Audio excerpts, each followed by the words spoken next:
Hello everyone, my name's Marcia Yates and I'll be your art teacher today. I am going to talk to you today about the hardest assignment that I teach, which is drawing still life.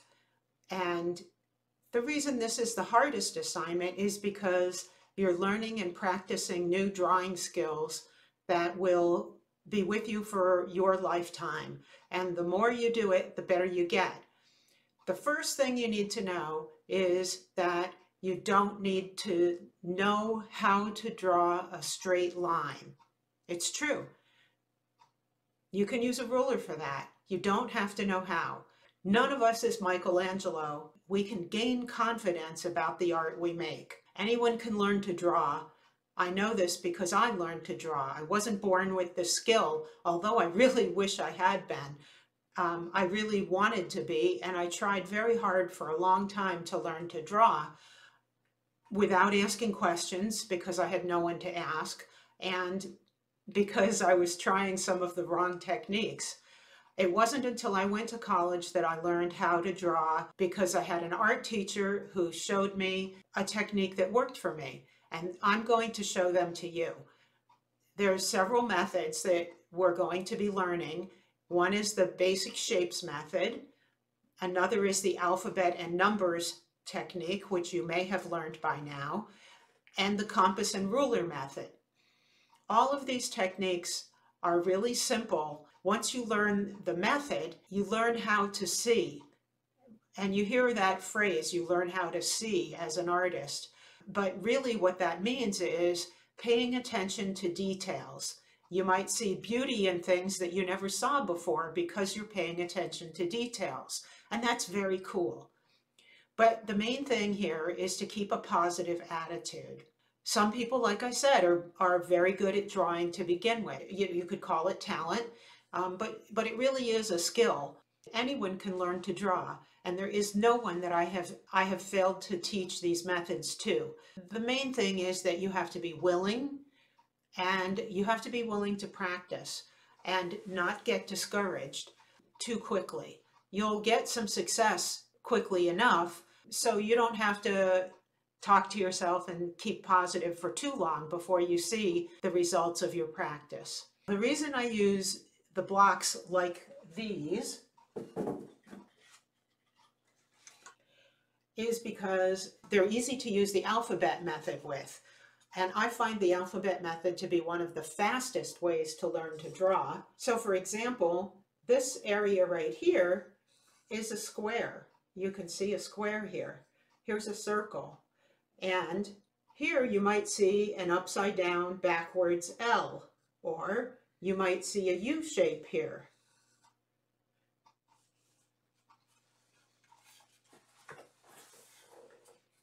Now in this one, if you were drawing it from this angle, you might look inside here and you might see the letter H.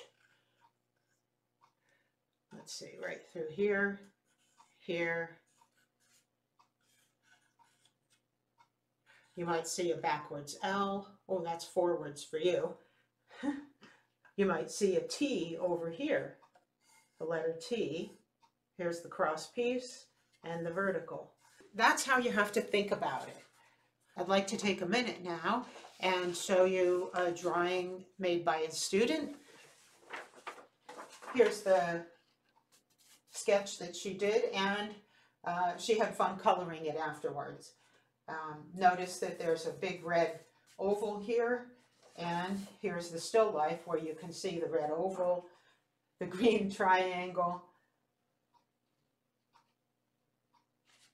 You can see here, this one, part of it right here, the purple topped rectangle, and this bit of a tower here. This was the first time this student did this kind of assignment, and she did a great job, and you will too. And here's one more.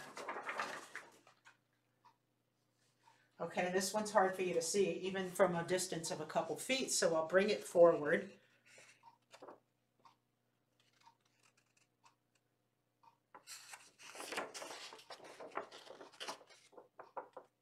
Here, notice in the center, this part right here with the Chinese coin and the string, and that these two parts here look like doors.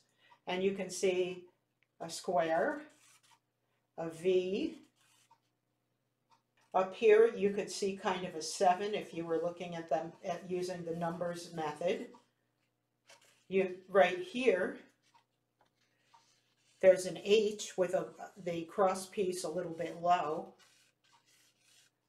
So once you start thinking like that, everything becomes a little easier because you've seen it as an artist. Here's a V. And actually right here we've got a giant H, not just a square. Okay, and here's the still life right here.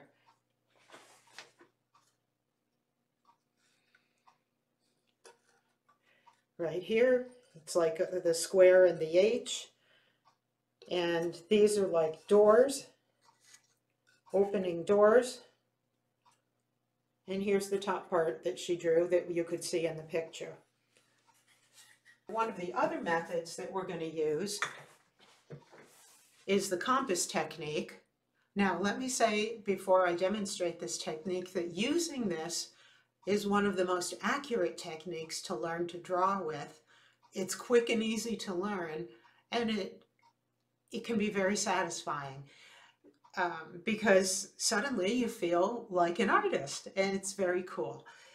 So the first thing with this technique and with the compass is that from where you're sitting, you keep your hand out straight, or if you're not going to keep it straight, bend it at exactly the same distance.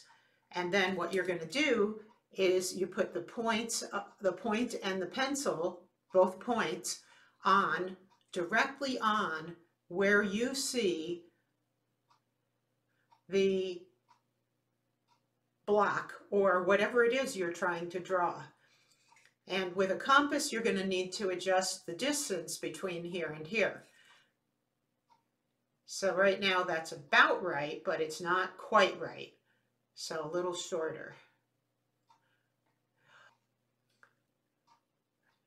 What we know now is that the distance is this big. Another way to do it is to hold a ruler in front of it, a transparent ruler. Use your thumb and the edge of the ruler. You don't even have to be able to read the ruler. But it's helpful if you can read the ruler.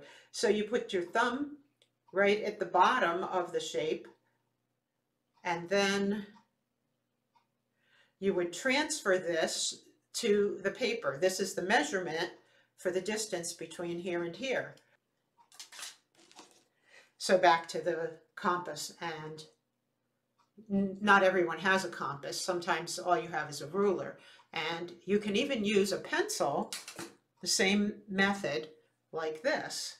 And you see a lot of artist photographs like this, where they're standing and looking very serious like this. And what they're doing is they're measuring the distance between something like this. So again, it's the same distance. And once you start doing this, you could probably use almost all these methods interchangeably. And after a while, you wouldn't need to use the method at all for the stuff that's easier for you, just the harder stuff. So back to this method, because this is a very successful start. If you think you're good at math, you would enjoy this. The way this would work would be, make a mark, flip it over, make another mark, and now I've got the distance between the points. And I've got my first line. We'll see some tutorials on how to do this, but I think this video is getting long enough, and I just meant to give you some encouragement as we get started. Here's some tips for doing the still life drawing. First, and this is a good tip for all drawing, draw lightly with your pencil first. Don't draw dark because you can always make your lines darker, but first draw lightly so that in case you have made a line in the wrong place, you can fix it easily. If you draw too dark, you'll have trouble erasing it. Next, ask for help when you need it. Even though we're online, I can still help from a distance because of the many different types of technology that we have, including texting and emailing. You can text and email me a picture of what you're drawing, and I can help you using that. After you get your basic lines drawn, then you put in detail as much as possible: texture, changes in value, and contrast. For this assignment, use about 85% of your paper. You make whatever you're drawing big and draw the biggest part of it first so that you have room for everything else. Don't worry about erasing, and don't worry if you have a line you can't erase as you're going along, because this is really just practice, although we want it to be finished, beautiful art when we're done. Well, let's get started and take this journey, because it's time and you're ready.